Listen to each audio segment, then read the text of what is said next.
Modern dress లో మంగళసూత్రంతో కీర్తి సురేష్ పెళ్లి తర్వాత తొలి పబ్లిక్ అపియరెన్స్ అదిరిపోయింది. తాను నటిస్తున్న తొలి బాలీవుడ్ మూవీ బేబీ జాన్ ప్రమోషన్లలో భాగంగా ఆమె ఓ ఈవెంట్ కు వచ్చింది. రెడ్ బాడీకాన్ డ్రెస్ లో పెళ్లికల ఉట్టిపడుతుండగా కీర్తి ఫోటోలకు పోజులిచ్చింది. ఇవి ఇప్పుడు వైరల్ అవుతున్నాయి. కీర్తి సురేష్ డిసెంబర్ 12న గోవాలో తన బాయ్ ఫ్రెండ్ ఆంటోనీ తాటిల్ ను పెళ్లి చేసుకున్న విషయం తెలిసిందే.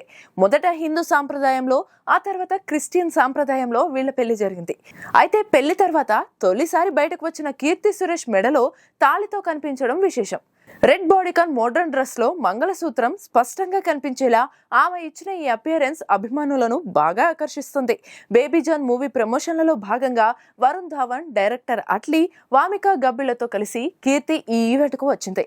మోడ్రన్ డ్రెస్ లో మంగళసూత్రం ధరించడం మాత్రం చాలా ప్రత్యేకంగా అనిపించింది. బేబీ జాన్ ఈవెంట్ లో కీర్తి సురేష్ ను చూసిన ఫ్యాన్స్ ఆమెలో పెళ్లి కళ స్పష్టంగా కనిపిస్తుందని కామెంట్స్ చేయడం విశేషం. గోవాలో పెళ్లి తర్వాత ఆమె తొలిసారి పబ్లిక్ ఈవెంట్ కు హాజరైంది. ఆమె నటించిన బేబీ జాన్ మూవీ డిసెంబర్ 25న రిలీజ్ కానుంది. తమిళంలో వచ్చిన సూపర్ హిట్ అయిన తేరీ మూవీకి ఇది రీమేక్. ఈ బేబీ జాన్ తర్వాత రివాల్వర్ రీటా అనే మరో సినిమాతో కీర్తి ప్రేక్షకుల ముందుకు రానుంది. ఇప్పటికే ఈ మూవీ టీజర్ రిలీజ్ అయింది.